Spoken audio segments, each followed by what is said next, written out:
যে বাইনাস একটা জিনিস আছে, সে থাকে কোথায়? কাঁটাইয়া।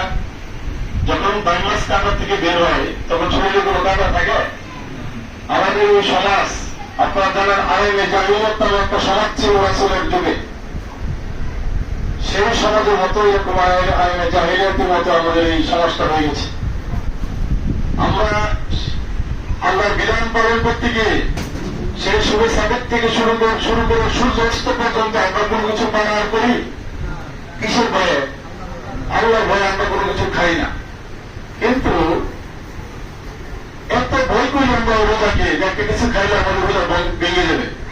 কিন্তু আমরা দেখা যাচ্ছে সকাল থেকে সন্ধ্যা পর্যন্ত যদি আমরা আমাদের নিজেকে চাষর করি, নিজেকে যদি হস্তাক্ষর করি বা নিজেকে যদি আত্মসমালোচনা করি, তাহলে দেখা যাবে আমরা অনেকেই সকাল থেকে সন্ধ্যা পর্যন্ত বইকে মিথ্যা করে বলেছি। হয়তো লেনদেনের ক্ষেত্রে, হয়তো ব্যবসার ক্ষেত্রে, হয়তো মুখের আলাপ আলাপের ক্ষেত্রে, এরকম হয়ে থাকে অনেকেই। কিন্তু আল্লাহ রাসূল সাল্লাল্লাহু আলাইহি ওয়াসাল্লাম বলেছেন, যে ব্যক্তি মিথ্যা কথা ছাড়তে পারবে না তার রোজা রেখে আল্লাহর কোনো লাভ নাই। এরকম লোক আছে আমাদের দেশে, এমন লোক আছে যে সারাদিন রোজা রাখেও নামাজ পড়ে না, এরকম লোক আছে না? অথচ আল্লাহ রাসূল সাল্লাল্লাহু আলাইহি ওয়াসাল্লাম বলেছেন যে লা ইলাহা ইল্লাল্লাহ সালাতুহু, যার কাছে নামাজ নাই, তার দিন নাই, তার চরিত্র নাই, সে কোনো মানুষের কাছে করা উলাইকা তার আনাম বাহু আদর, সে চতুর্পায়া জানোয়ারের চেয়ে নিকৃষ্ট করেন। নাউযুবিল্লাহ। আল্লাহ রাসূল আরো বলেছেন যে মান তারাকা সালাতা মুতাআম্মিদান ফাকাদ কাফারা, যে ব্যক্তি ইচ্ছা করে মনের ইচ্ছা উযুর ছাড়া, উযুর হলে ভিন্ন কথা, বিনা উযুরে এক ওয়াক্ত নামাজ ফরজ নামাজ ছেড়ে দিল, সে কাফের হয়ে গেল। মান তারাকা সালাতা মুতাআম্মিদান ফাকাদ কাফারা, সে কাফের অন্তর্ভুক্ত হয়ে গেল। আমার আমাদের দেশে 92% মুসলমান থাকা সত্ত্বেও কয় পার্সেন্ট মানুষ নামাজ পড়ে?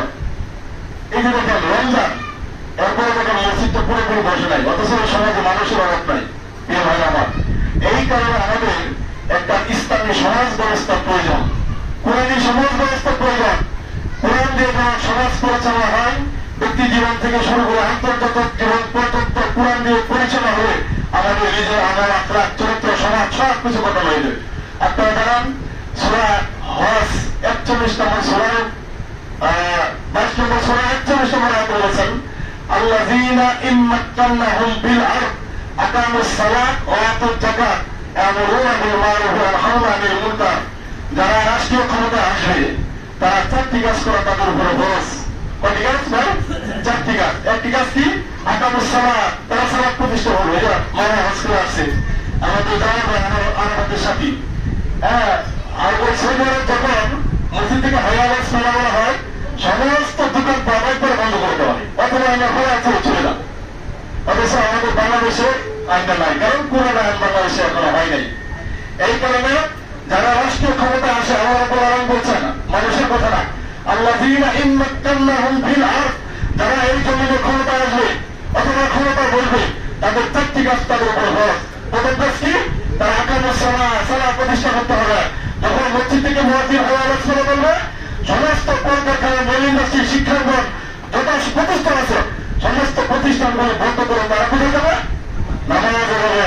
তারপরে হচ্ছে আতুজ যাকাত, তোমরা যাকাত ভিত্তিক সমাজ ব্যবস্থা করতে হবে। প্রিয় ভাই আমার, আমাদের এদেশে আপনাদের দ্বারা করে বিক্ষোভ আসে না, এই যে রমজান আছে যাকাতের টাকা চায় না।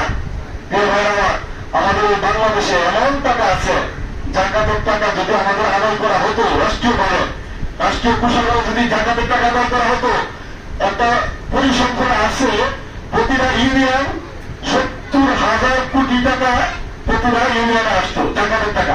আমাদের দেশে এইরকম টাকা আছে, মানে যাকাতের ভাগ 1,000 টাকা থাকলে আপনার 2.5% টাকা দিতে হবে যাকাতের, 1 লক্ষ টাকা 2.5 লক্ষ টাকা, এরকম কোটি কোটি টাকা আমাদের দেশে আছে। এই যাকাতের ভাগ যদি আমাদের বাইতুল মালে দেওয়া হতো, এই দেশে